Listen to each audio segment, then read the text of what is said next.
Emma Thompson walked slowly through the empty hallways of Riverside Secondary School. Her footsteps echoed in the silence. It was early morning, and most teachers had not arrived yet.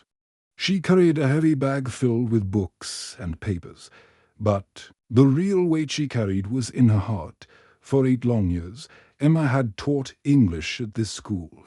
She had watched hundreds of students grow and learn. She had helped shy children find their voices and encouraged troubled teens to believe in themselves. Teaching was not just a job.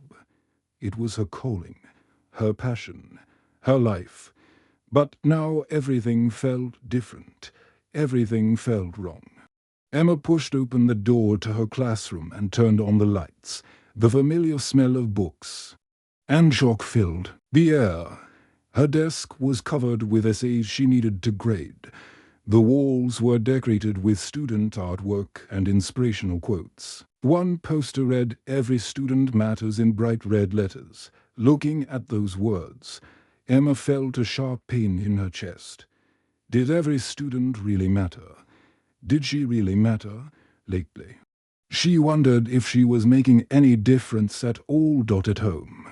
Her mother, Grace, was getting weaker every day. The doctors had tried different treatments, but nothing seemed to help.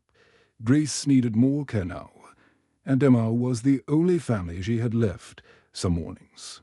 Emma would find her mother confused and frightened. Other days, Grace would be in too, much pain to get out of bed. The medical bills kept coming. Even with insurance, there were so many costs. Emma worked late every evening, grading papers and planning lessons. Then she would rush home to cook dinner, help her mother with medications, and try to keep the house clean. She fell into bed exhausted every night, only to wake up a few hours later to do it all again. Money was tight, very tight. Emma had started skipping lunch to save a few pounds. She wore the same 3 dresses to work, rotating them throughout the week. When her car broke down last month, she had to take the bus for 2 weeks before she could afford the repairs. But the hardest part was not the money or even her mother's illness. The hardest part was watching her students struggle and feeling like she could not help them anymore. She used to have endless energy for her job. She would stay after school to tutor students who needed extra help. She organized writing clubs and poetry contests. She made learning fun and meaningful. Now, Emma felt empty inside. She went through the motions of teaching, but her heart was not in it anymore. She saw the confused looks on her students' faces when she explained lessons without her usual enthusiasm. She noticed how they stopped raising their hands to participate. The spark in her classroom was dying, and Emma blamed herself. This Tuesday morning felt particularly heavy. Emma had barely slept the night before because her mother had been coughing and restless. She had forgotten to prepare a proper lesson plan. As she stood in front of her Year 11 English class, she felt completely unprepared and overwhelmed. The students filed in slowly, chattering among themselves. Emma noticed that several seats were empty. Some students had stopped coming to class regularly, and she did not have the energy to chase after them anymore. James Miller walked in last, as he always did. He was a tall boy with messy brown hair and tired eyes. Emma knew his story well. His father had abandoned the family when James was 12. His mother Linda worked as a cleaner at the hospital during the day and stocked shelves at her grocery store at night. James often came to school hungry and angry. Despite his difficult circumstances, Emma had always seen potential in James. He was intelligent and thoughtful when he wanted to be, sometimes. When he forgot to be tough, he would ask insightful questions about the books they read. Emma had spent many afternoons talking with James about literature and life, trying to show him that education could be his way to a better future. But lately, even James seemed unreachable. He sat in the back corner, arms crossed, looking out the window with a scowl on his face. Emma had tried to connect with him, but he had built walls round himself that seemed impossible to break through today. Emma had planned to discuss hope. In literature, they were reading poems by various British authors who had written about overcoming hardship and finding light in dark times. The irony was not lost on her. She was supposed to teach about hope when she felt completely hopeless herself. Emma opened her worn copy of the poetry anthology and cleared her throat. The students looked at her expectantly, but she could see that many of them were not really present. They had their own problems, their own struggles, their own reasons for feeling lost. She began reading a poem about perseverance, but her voice sounded flat and unconvincing. The words felt hollow in her mouth. How could she teach about hope when she had given up hope herself? How could she inspire students to believe in their futures when she could barely imagine her own? Ma looked round the classroom at 25, young faces, and for the first time in her teaching career, she felt like she was failing them all. Emma walked through the school corridors one last time on Wednesday morning. Her hands shook slightly as she carried the white envelope containing her resignation letter. She had barely slept, but her mind was made up. She could not continue pretending to be the teacher these students needed. The headmaster's office was at the end of the main hallway. Mr. Wilson had been at Riverside Secondary for 20 years. He was a patient man with grey hair and kind eyes behind wire-rimmed glasses. Emma had always respected him, which made this conversation even harder. She knocked softly on his door and heard his familiar voice call out, "Come in." Mr. Wilson looked up from his paperwork and smiled warmly. "Emma, good morning. How are you feeling today?" Emma sat down in the chair across from his desk and placed the envelope in front of him. "I'm afraid I have some difficult news, Mr. Wilson." His smile faded as he picked up the envelope and read her name written on the front in her careful handwriting. "What's this about, Emma?" "I'm resigning from my position, effective immediately." Mr. Wilson removed his glasses and cleaned them slowly. A habit Emma knew he had when he was thinking deeply. "Emma, you're one of our most dedicated teachers. What's brought this on so suddenly?" Emma stared at her hands folded in her lap. "Yesterday's incident with James Miller showed me that I'm not the teacher I used to be. I'm not helping my students anymore. They deserve someone who can actually make a difference in their lives. One difficult moment with a troubled student doesn't define your entire career." Mr. Wilson said gently, "James has been struggling all year. His outburst wasn't about you personally, but it was about me," Emma insisted. "He was right when he said, 'I don't understand real life. I've been going through the motions, but I'm not really present for my students anymore.'" Mr. Wilson leaned forward. "Why don't you take some time off?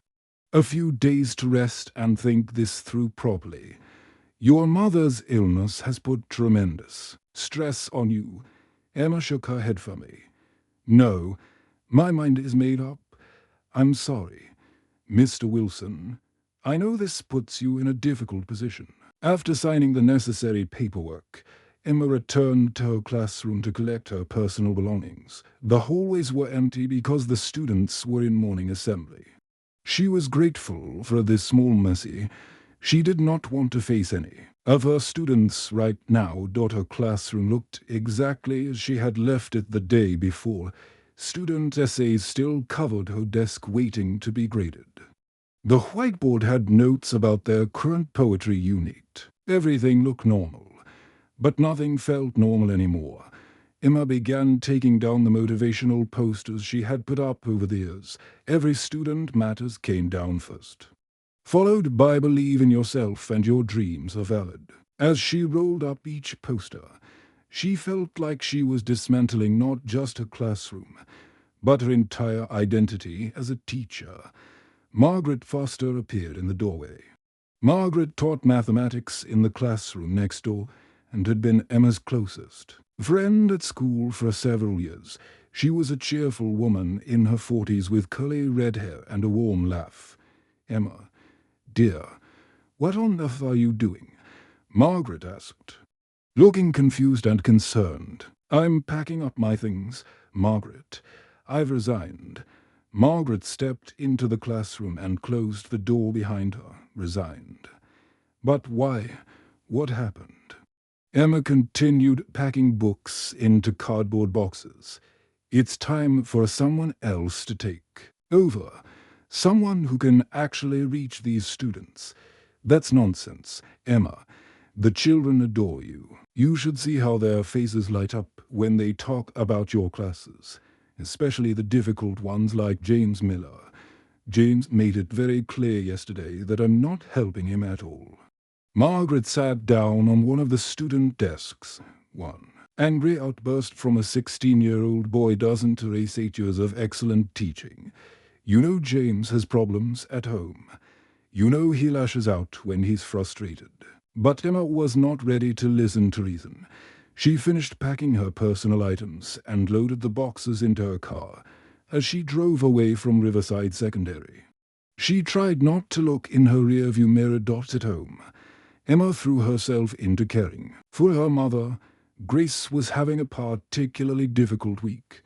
The medication made her drowsy, but the pain kept her from sleeping well. Emma cooked soft foods that would be easy for her mother to eat and spent hours sitting by her.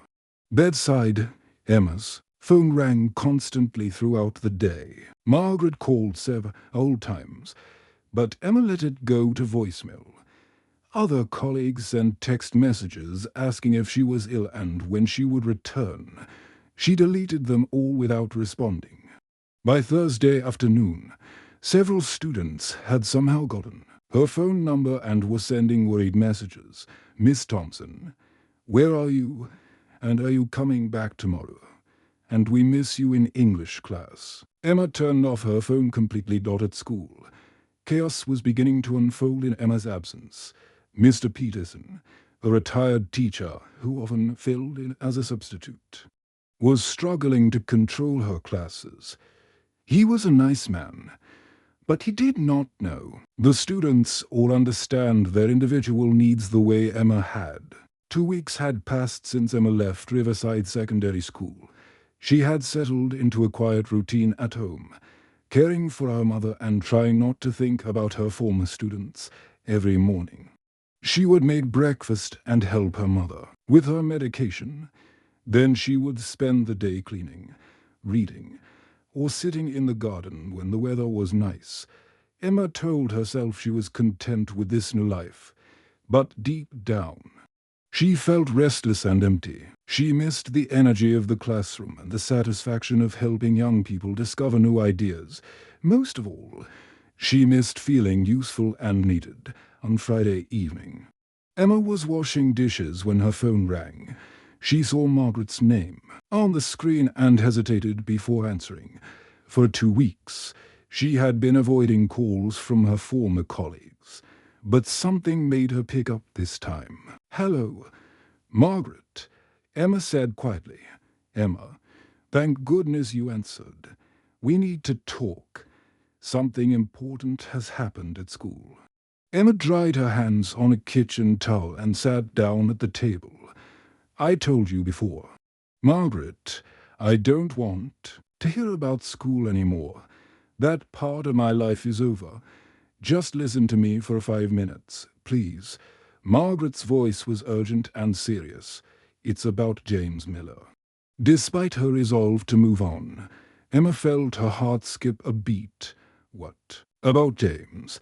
He hasn't been to school in over a week. His mother called yesterday asking if we knew where he was spending his days. She thought he was attending classes as usual." Emma closed her eyes and felt a familiar weight in her chest. "Where has he been going?" "We don't know. But Emma, there's something else. Mr. Peterson was cleaning out the desks in your old classroom yesterday. He found a notebook that James had left behind. You need to know what was inside it." Emma's hands began to tremble slightly. What kind of notebook? It was full of stories and poems, Emma. Beautiful, powerful writing. All about struggle and hope and finding meaning in difficult times. The boy is incredibly talented. Emma stood up and began pacing round her small kitchen. James was writing stories. He never showed me any creative writing. That's not all. Margaret continued. One of the poems is clearly about you. It describes a teacher who saw good in him when everyone else had given up. A teacher who made him feel like he mattered. Emma sat back down heavily. Her mind was spinning. James had been writing poetry. The same boy who disrupted her classes and claimed that literature was useless. Margaret, are you sure about this? James always seems so angry about everything. We read in class. I'm holding the notebook right now. Emma, his writing is honest and raw and full of emotion. That day when he had the outburst in your classroom, he wasn't angry at you. He was angry at his life, at his circumstances, at feeling powerless. You were just the safest person for him to express those feelings to, after Margaret hung up. Emma could not concentrate on anything else. She kept thinking about James sitting alone somewhere, not attending school, probably feeling abandoned and hopeless. She remembered the glimpses of sensitivity she had seen in him over the months. Sometimes, when he thought no one was looking, she had caught him listening intently to discussions about characters in novels who faced difficult challenges. That night, Emma lay in bed unable to sleep. She stared at the ceiling and thought about all the signs she might have missed. Had James been trying to connect with her through his writing? Had she failed to see his creative potential because she was too focused on his behavioral problems? The next morning, Emma's mother surprised her by coming downstairs for breakfast. Grace had been having more bad days than good ones lately, so seeing her dressed and moving round the kitchen was encouraging. "Mom, you should rest," Emma said, helping her mother sit down at the table. "I'm tired of resting. Love, I want to have a proper conversation with my daughter." Grace's voice was weak but determined. "You've been moping round this house for 2 weeks. Tell me what's really troubling you." Emma made tea for both of them and found herself talking about James for the first time since leaving school. Yes. He described his difficult home situation, his intelligence masked by anger, and the way he had slowly begun to trust her over the months before everything fell apart. "He sounds like a boy who needed you," Grace said thoughtfully. "But I failed him. Mom, I walked away when things got difficult." "You made a mistake, Emma. But mistakes can be fixed if you're willing to try." That afternoon, Emma felt drawn to drive past her old school. She told herself she just wanted to see the building again, but really she was hoping to catch a glimpse of her former students. As she parked across the street, she saw several familiar faces leaving the school grounds. They were students from her English classes, and they looked different somehow, less engaged, less hopeful than she remembered. Emma watched as they walked away from school instead of heading to their afternoon classes. Her heart ached as she realized that her decision to leave had affected more people than just herself. Her phone buzzed with a text message from an unknown number. The message read, "Miss Thompson, is it true you're not coming back? Please come back. School isn't the same without you. Your students miss you." Emma stood in the parking lot of Riverside Secondary School on Monday morning, watching students walk through the front gates. Her hands were sweaty and her heart was beating fast. She had spent the entire weekend thinking about James and the notebook full of poems that Margaret had described. She knew she had to swallow her pride and ask for her job back. The walk to Mr. Wilson's office felt longer than usual. Emma passed familiar classrooms and heard the sounds of morning lessons beginning. She missed this place more than she had allowed herself to admit. When she reached the headmaster's door, She took a deep breath and knocked gently. "Come in," came Mr. Wilson's voice from inside. Emma opened the door and stepped into the warm, book-filled office. Mr. Wilson looked up from his computer and his eyebrows raised in surprise. "Emma, this is unexpected. How wonderful to see you." He gestured to the chair across from his desk. "Please, sit down. How are you feeling? How is your mother?" Emma sat down and folded her hands in her lap. She had practiced this conversation in her mind dozens of times over the weekend. But now that she was here, the words felt difficult to say. "Mr. Wilson, I need to tell you something important. I made a terrible mistake when I resigned. I would like to ask if there is any possibility of returning to my position." Mr. Wilson removed his glasses and cleaned them thoughtfully. This was the same gesture Emma remembered from their last conversation 2 weeks ago. "Emma, I must say I'm surprised. When you left, you seemed very certain about your decision. What has changed your mind?" Emma looked down at her hands. "I realized that running away from my problems did not solve anything. It only created new problems for everyone, especially my students. I think I was helping them more than I understood. At the time, the students have been asking about you constantly," Mr. Wilson said gently, "particularly your Year 11 English class. They keep wanting to know when Miss Thompson is coming back." Emma felt tears forming in her eyes. "What about James Miller? Margaret told me he has not been attending school." Mr. Wilson's expression became serious. "James has missed 8 days of school since you left. His mother thought he was attending classes as usual. We only discovered the truth when she called asking about his homework assignments." Emma's heart sank. She had hoped that James would continue with his education even after her departure. But deep down she was not surprised that he had given up on school entirely.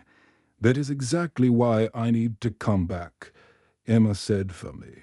"I cannot fix everything that went wrong, but I can try to repair the damage I caused by leaving." Mr. Wilson smiled for the first time since she had entered his office. "I think that shows real maturity, Emma. But I need you to promise me something important. No more running away when things become difficult. Teaching is not easy, and there will always be challenging days. I promise." Emma said without hesitation. "I have learned that walking away only makes problems worse, not better." That afternoon, Emma drove to the community center on the other side of town. Margaret had mentioned that some of the local teenagers spent time there after school hours. Emma hoped she might find James there. The community center was a simple brick building with large windows and colorful posters advertising youth programs. Emma walked inside and looked round the main room. There were several teenagers playing pool and a few others sitting at tables doing homework or talking with friends. In the far corner, Emma spotted a familiar figure sitting alone at a small table. James was hunched over a notebook, writing intently. He looked thinner than she remembered, and there were dark circles under his eyes. His usual confident posture had been replaced by something that looked like defeat. Emma approached slowly, not wanting to startle him. When she was a few feet away, she spoke softly. "James." He looked up quickly, and Emma saw a range of emotions cross his face in rapid succession. First surprise, then anger, then something that looked like hope, followed immediately by hurt and suspicion. "Miss Thompson." James closed his notebook quickly and held it against his chest. "What are you doing here?" Emma pulled out the chair across from him and sat down carefully. "I came to find you because I owe you an apology. I should not have left school without explaining what was happening. That was not fair to you or any of my other students." James stared at her for a moment, then looked away. "You left because of me, because I was horrible to you in class that day. I know it was my fault." "No, James, that is not true at all." Emma leaned forward slightly. I left because I was scared and exhausted and overwhelmed with my mother's illness. I made a mistake, and I am truly sorry." James was quiet for several seconds before speaking again. "You do not understand what my life is like, Miss Thompson. My mom works 2 jobs just so we can pay the rent. I come to school angry every single day. And I take out my frustrations on everyone round me, including you." Emma nodded slowly. "You are right that I do not understand exactly what your daily life is like. But I do understand feeling overwhelmed and alone and like everything is falling apart around you." James looked at her with genuine surprise. "You do?" Emma walked through the familiar corridors of Riverside Secondary School on Monday morning, carrying a box of her teaching materials. Her heart was beating fast with nervousness and excitement. She had spent the entire weekend preparing new lesson plans that would be different from anything she had taught before. When she opened the door to her old classroom, everything looked strange. Mr. Peterson had put up his own posters and rearranged the desks in straight rows instead of the small groups Emma preferred. But despite the changes, the room still felt like home to her. Emma quickly began putting the desks back into circles and hanging up new posters she had made over the weekend. One said "Your story matters" and another "Read We Learn Together." She wanted her students to know that this was going to be a fresh start for everyone. At exactly 9 o'clock. Students began filing into the classroom. Emma stood by the door, greeting each one with a smile. Many of them looked surprised and delighted to see her again. "Miss Thompson, you are back," called out Sarah, a quiet girl who usually sat in the front row. "We missed you so much. I missed all of you too." Emma replied warmly, "And yes, I am back to stay, Tom." One of the more talkative students raised his hand eagerly. "Miss Thompson, why did you leave?" "Mr. Peterson said you were sick, but we were worried it was something we did." Emma felt a pang of guilt as she realized how her sudden departure had affected her students. "I was not sick, Tom. I made a mistake and thought I was not being a good enough teacher. But I learned that running away from problems does not solve them. I should have stayed and worked through the difficulties with all of you." James entered the classroom last, as he always did. He looked nervous and kept glancing at Emma as if he was not sure she was really there. Emma caught his eye and gave him an encouraging nod. He managed a small smile in return before taking his usual seat. "Today, we are going to begin something completely new," Emma announced once everyone was settled. "Instead of just reading stories written by other people, we are going to write our own stories. Real stories about your lives, your challenges, your dreams, and the people who have made a difference to you." A few students looked uncertain. Michael, who struggled with writing, raised his hand. "What if we are not good writers, Miss Thompson? What if our stories are boring?" Emma walked over to his desk and smiled. "Michael, every single person in this room has lived through experiences that no one else has had. You have survived challenges, celebrated victories, and learned lessons that are uniquely yours. Everyone has a story worth telling, and my job is to help you find the best way to tell it." Over the following days and weeks, Emma watched something magical happen in her classroom.